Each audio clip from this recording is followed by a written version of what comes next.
The crack in the rock exhaled a thread of cold air sliding out of the dark, steady as breathing. He had followed it 40 feet into the hillside, and no one had come this way in 100 years. He swings the lamp to the crawlway and understands the trap inside the beautiful room. The passage he came in through is the only way out. A low, tight throat of stone, no wider than his shoulders, threading downward through the hill, and it is already changing. Where 3 nights ago there had been dry rock and a whisper of that cold exhaled air, there is now a bright line of water threading along the floor of the crawl, catching his light, moving, not standing, moving, and the sound climbing the passage behind it is not the patient drip he has slept beside for 3 nights. It is a rush, a hollow, thickening roar with weight in it, the sound of a great deal of water arriving somewhere it has room to fall. He knows what it is because a cave is a simple thing, once you understand it. A cave is a pipe. It is the hollow that water carved out of the limestone over 100,000 years by doing exactly what it is doing now. Running downhill through the rock, finding the low way, dissolving stone a molecule at a time. The cathedral he is standing in, the great pale room with its hanging stone and its flowstone walls and its silence that drips, is not a room at all. It is a place in the pipe that happens to be wide, and when it rains hard on the hills above, the pipe does the one thing a pipe is for. It carries the water, all of it. Through here, above the hills, it has begun to rain. He stands on his dry ledge above the cathedral floor with the lamp in his hand and does the arithmetic he does not want to do. The water is in the crawlway. The crawlway is the only exit, and a flooding cave does not fill politely, does not lap gently up the walls, giving a person time to think. It fills the way a bottle fills when you push it under, fast, and from the low places first, and all at once when the low places are full. He had found the cathedral 3 nights ago by following a sound. He had been up on the hillside at dusk, moving the way he moved everywhere, keeping off the roads when he had heard it. A sound that did not belong to the surface of the world. Not wind, not water running over ground, but a low, hollow tone coming up out of the earth itself. A breathy resonance like the note you get, blowing across the mouth of a bottle, rising and falling with the evening air. He had gone looking for it the way you go looking for a thing that shouldn't be there, and it had led him to a crack in an outcrop half hidden by brush, a dark seam in the limestone with cold air pouring steadily out of it, and the sound had been the hill breathing across that stone mouth. He had put his face to the cold exhale and felt it move over him, and something in him, some part that had spent a year looking for a place small enough and hidden enough and forgotten enough to finally rest in, had wanted to go in before he had decided to. The crack was no wider than his shoulders. He had taken off his coat and pushed his lamp ahead of him and gone in on his belly, into the tight downward throat of it, 40 feet of squeezing dark, where the rock pressed his back and his chest at once, and he had to turn his head sideways to fit it through. And then, all at once, the passage had opened, and his small light had failed to find the far walls or the ceiling, and he had understood that he had crawled out of a crack into a room the size of a church. For 3 nights the cathedral had been the most peaceful place he had ever slept. It was a vast, pale chamber, and his lamp could only ever show him pieces of it. A hanging forest of stalactites overhead, thin as soda straws where the water still fed them. Great flowstone draperies down the walls, folded like frozen cloth, banded amber and white, where the mineral water had run over them for 100,000 years. a floor terraced with rimstone pools, low curved dams of stone holding water so still and clear it was invisible until his boot broke it. It was cold, the deep, changeless 50-degree cold that a cave holds in every season, so that the world outside could be summer or snow, and the cathedral would not know or care. It was silent except for the drip, a slow, patient music of single drops, falling from the stone points overhead into the still pools, each one a small, clear note, the sound of the cave making itself, one drop of dissolved stone at a time, and it was dark in a way the surface never is, a total, velvet, absolute dark that closed over his lamp like water when he cupped the flame, a dark that had been here, unbroken, since before there were eyes in the world to be blind in it. He had slept on a dry ledge above the terraced floor, wrapped in his bedroll, the wooden rosary in his hand. And for 3 nights he had counted the drips instead of the beads, and let the changeless cold cave hold him the way nothing on the surface ever had. No one knew he was here. No one could know. He had thought that was the whole of what he wanted. He had not thought, even once, about the rain. He goes to the crawlway anyway, because you always check the door before you believe it is closed. He gets down on his belly at the mouth of the passage and pushes his lamp ahead of him into the low dark, and looks, and the looking tells him everything. The floor of the crawl dips a body length into a place he'd wriggled through on his hands 3 nights ago without a thought, and that dip is filling. The water is a hand deep there already, and climbing while he watches, black and cold and busy, and beyond the dip the passage bends down out of sight toward the world, toward the hillside, toward the rain. To go now would be to crawl downhill, face first, into rising water in a space too tight to turn around in. He has caved enough, not much, but enough, to know the word for what that is. It is called a sump, a place where the passage floods to the ceiling, and a sump you enter not knowing whether it has an airspace on the far side is a way of drowning slowly. Wedged, in the dark, alone, he backs out. He does not go into the crawl. It costs him something to make that choice, because every instinct he owns says the exit is the exit. Go now while you still can. But the colder part of him, the part that has kept him alive through a year of bad rooms, says that the crawl is not an exit anymore. It is a throat that is swallowing. And you do not climb down a swallowing throat. He sits back on his heels in the mouth of the cathedral and makes himself breathe and think. The water will keep rising. The dry ledge he has slept on is above the floor, 10 feet or more above it, and the cathedral is a big room. It will take a great deal of water to fill it to his ledge. That is time. Not much, maybe, but time, and a cave that breathes. A cave with a steady thread of air moving through it is a cave with more than one opening, because air does not move through a dead end. Somewhere this room connects to somewhere else. The cold exhale that led him in from the hillside has to be going somewhere on the far side, drawn through by the difference in pressure between 2 mouths of the hill. Find where the air goes, and you find the other door. He lifts the lamp and starts to search the walls of the cathedral for the place the cave is breathing to. And that is when he sees the second light. It is far across the great room, low, near the floor, that is already beginning to shine with the first skin of flood.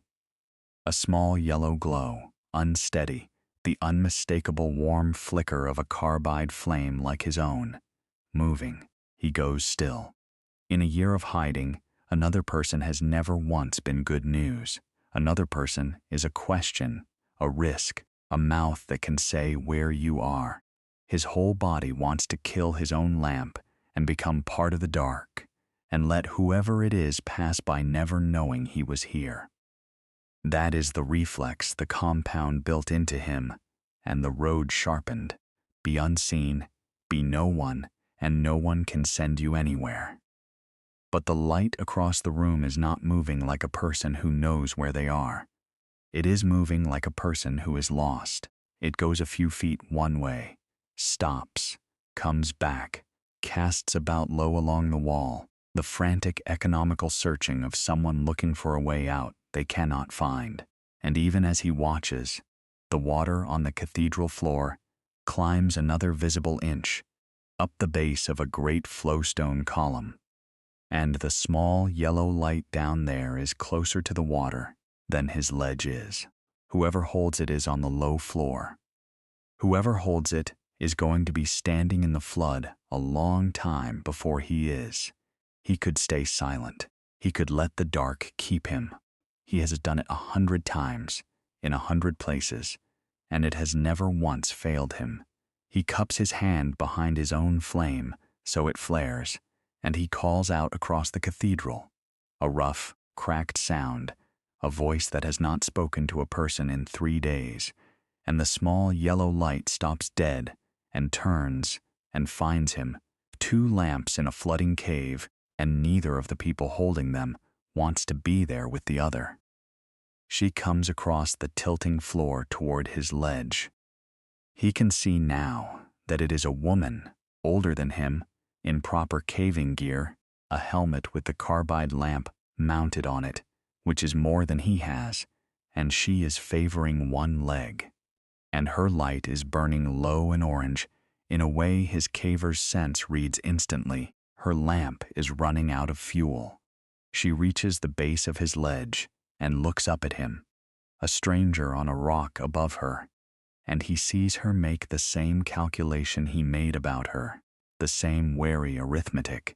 Is this person a help or a hazard? And he sees her decide the way he decided that the water makes the question academic. The flood does not care who they are to each other.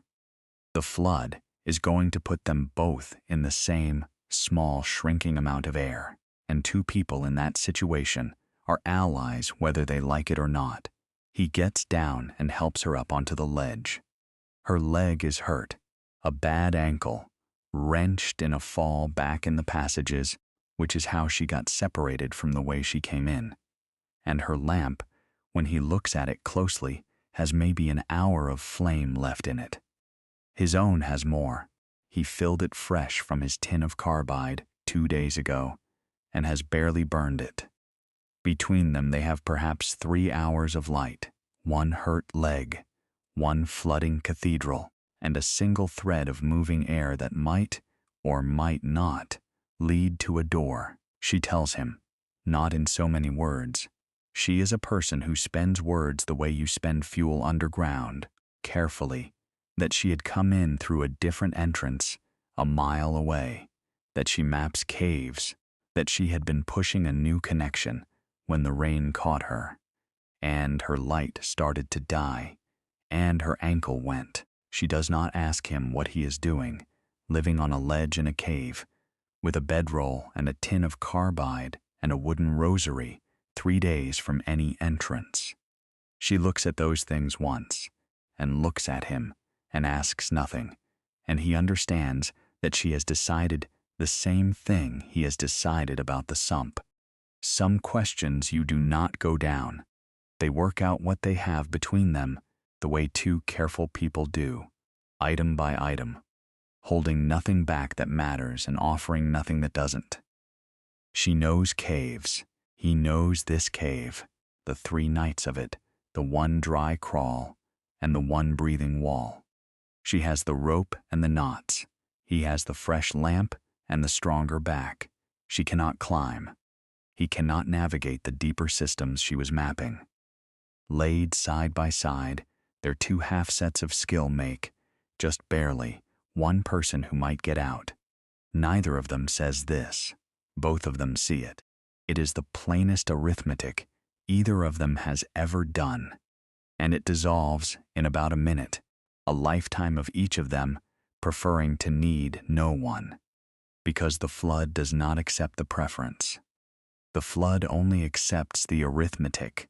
He gets down and helps her settle her hurt leg on the ledge, and for the first time in longer than he can remember, he's close and he's enough to another person to hear them breathe, and it does not make his skin crawl the way he expected, the way the men's house taught him closeness always would.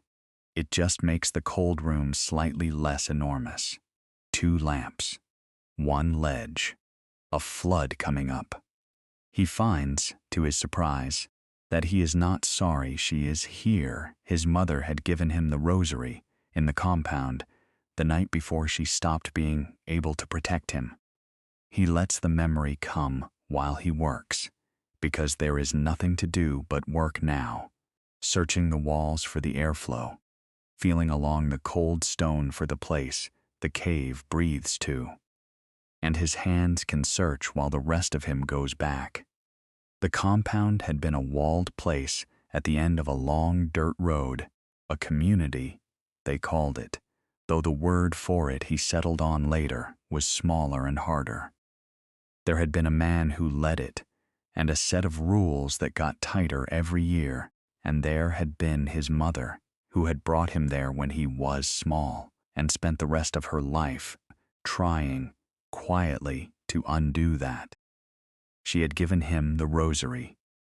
The night, the man announced that the boys of a certain age would be separated from their mothers to be raised properly in the men's house, under discipline. She had pressed the wooden beads into his hand in the dark and told him to keep them and to count them when he was afraid, and to remember that counting was a way of measuring time, and that time was the one thing the walls could not take, because time was always carrying them all toward the day the walls would end.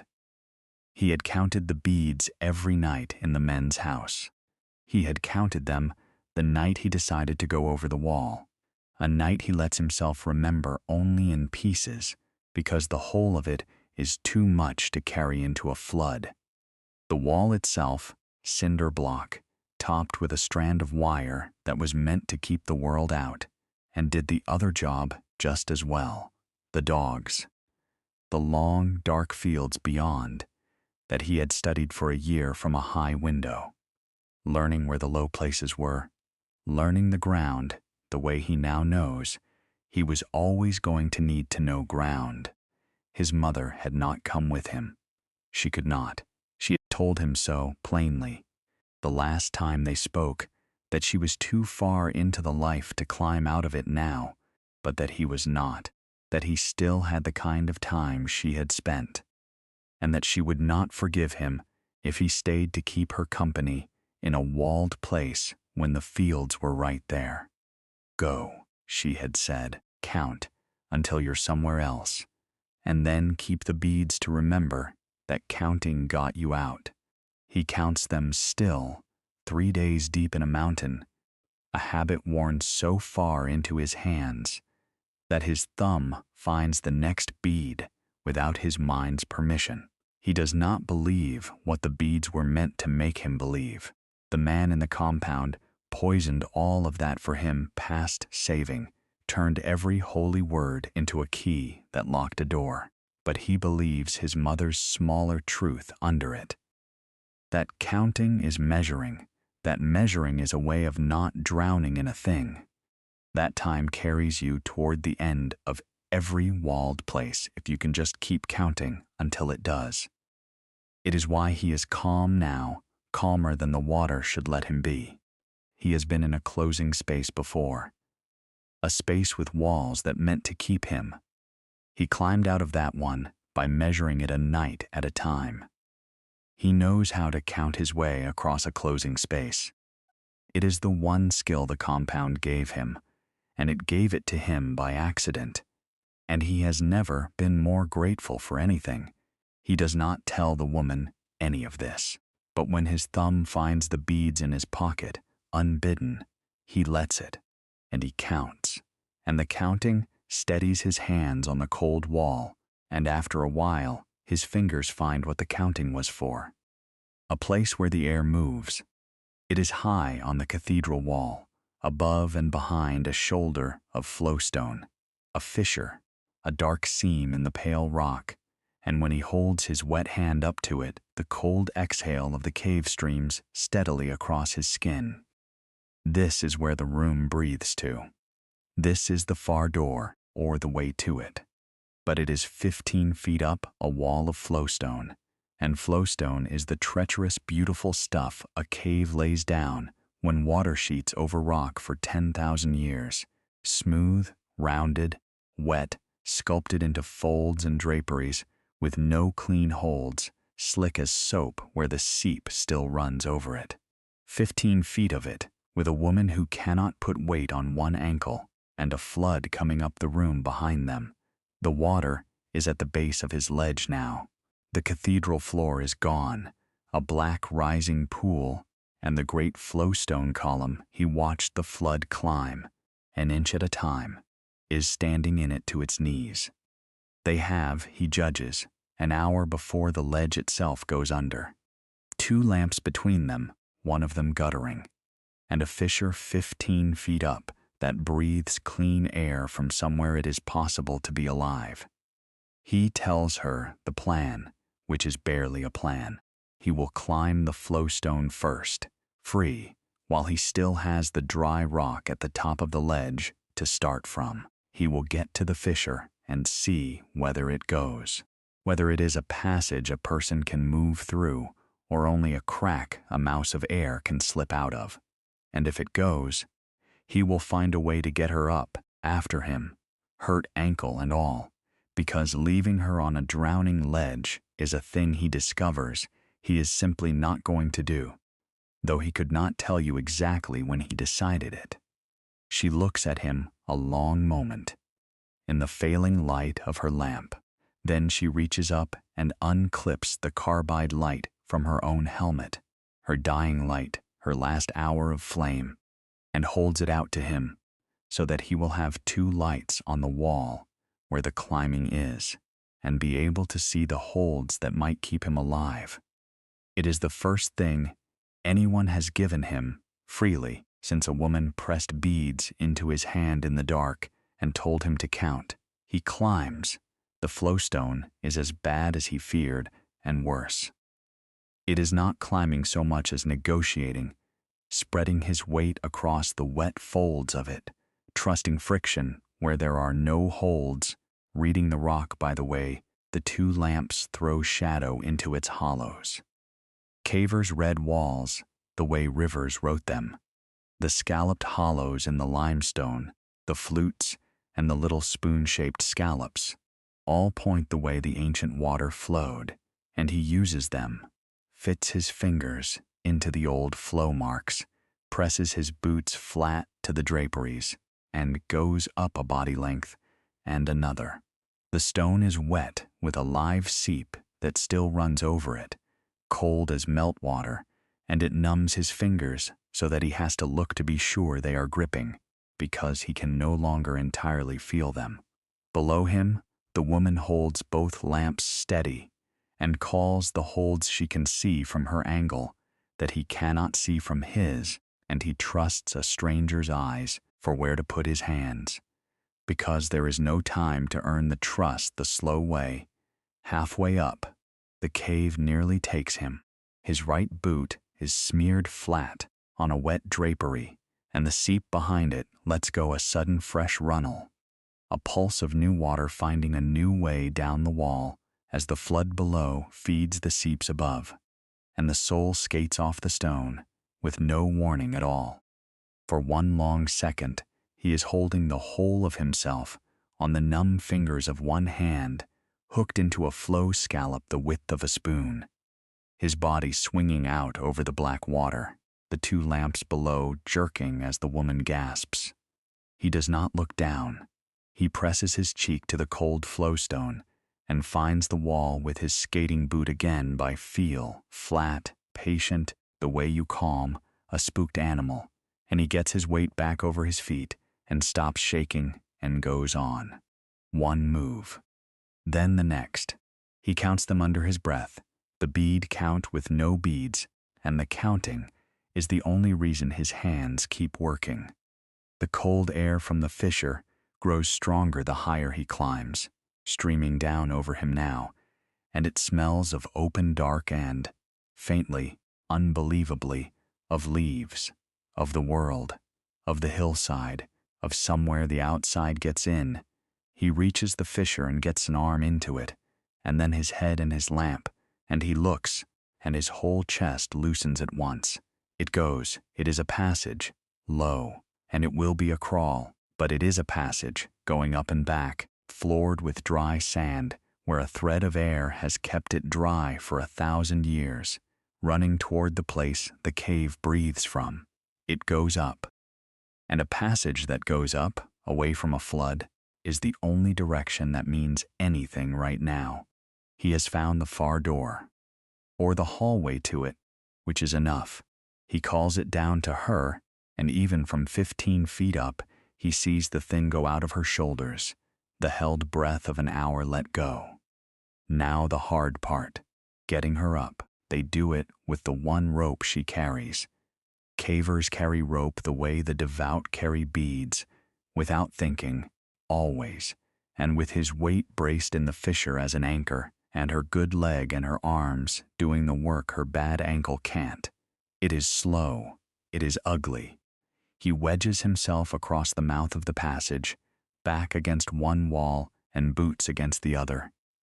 The way you chimney a tight space, and takes the rope around his body in a friction, wrap the way he has seen done and never done himself. And she ties in below with hands that know knots far better than his do. Then she climbs the drowning wall, and he holds what she can't. The water comes up the ledge below her while they work. It laps at the bedroll he is leaving behind, at the tin of carbide, at the small dry life he made in the cathedral for 3 nights, and takes it, quietly, one item at a time, the way the compound took things, the way the world takes things. The rope burns across his back, through his shirt. Her weight comes onto it in surges.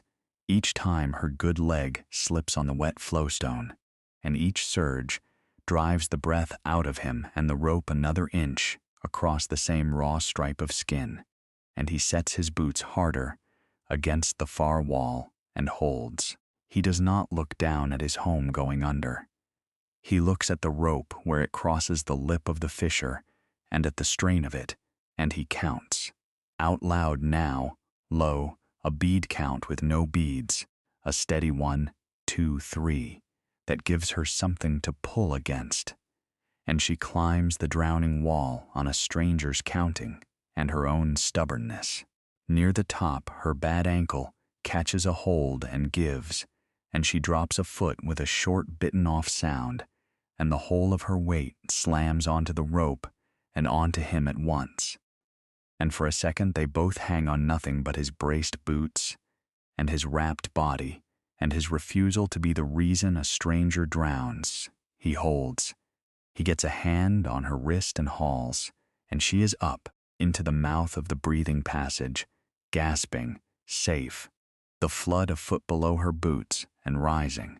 They lie in the dry sand of the high crawl, the two of them, shoulder to shoulder, in a space no wider than the crack he first came in through, and breathe.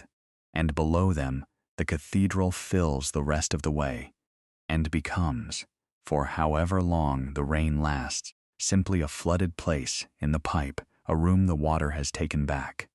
Both lamps still burn. Between them, they have enough flame, now, to follow the air out, up the crawl, toward the far mouth of the hill. Toward the smell of leaves. They rest only as long as they dare, because a dying lamp does not wait for you to catch a breath. Then they go, and it is slow going. She cannot crawl on the bad ankle so much as drag it, and he goes ahead and back, scouting the low passage and returning for her, breaking the single hard job of escape into 100 small ones the way his mother taught him to break a walled year into countable nights. The passage climbs. That is the whole mercy of it. Every foot of it goes up, away from the water, following the thread of moving air toward wherever the hill breathes from, and up is the only direction that means alive. The sand under them goes from wet to damp to dry to, at last scattered, with the small dry husks of leaves blown in from outside, and the air freshens, and somewhere ahead a grayness begins that is not the grayness of stone. They follow the cave's breath out together, and it takes the rest of their light and most of their strength, and near the end, when they can see a gray coin of daylight ahead, where the passage opens on some rain-dark hillside, a mile from where he went in, she stops him with a hand on his arm. She does not ask his name. She has not asked it once in all the hours, and she does not ask it now. And he understands that this is her kindness, the same shape as her silence about the bedroll and the beads. She has been someone who needed not to be asked once, and she knows how to give it.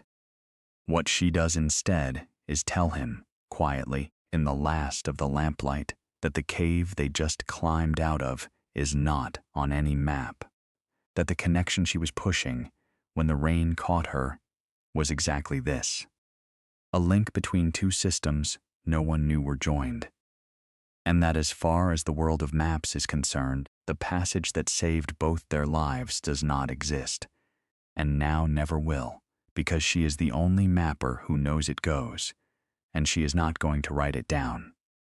Some doors, she says, are better left off the map. Some places are better if only the people who need them can find them. Then she asks him one thing, the only thing, whether he has somewhere to go when they get out. He does not answer right away. He is thinking about the bedroll under the flood, the small drowned life, the ledge he cannot go back to. He is thinking that he has spent a year believing that being unfindable was the same as being free, and that a stranger just gave him her last hour of light on a wet wall for no reason except that he was there and drowning. He counts the beads in his pocket, once, all the way around, the way his mother taught him, measuring the moment so it won't drown him. He tells her the truth, which is that he doesn't know. She nods, as if that were an acceptable answer, maybe the only honest one. And, as they climb the last of the passage toward the gray daylight and the rain, she tells him, not an invitation exactly, nothing so binding as that, just a fact left where he can pick it up or leave it, that she runs a small outfit that maps wild caves, that it is mostly loners and misfits, and people who like the dark, that they are always short of hands, and that a person who could stay calm and count out loud on a drowning flowstone wall while a stranger climbed his rope would not be the worst caver she ever trained. Then they come out into the rain, into the enormous gray light of the actual world, and she turns downhill toward wherever her people are, and does not look back to see whether he follows. He stands at the mouth of the hill in the falling rain, with a drowned home behind him, and a stranger walking away in front of him, holding the beads, counting, and he does not yet know which way he is going to walk. But for the first time in a year, when he pictures walking toward something instead of away from it, the picture does not immediately fill up with water.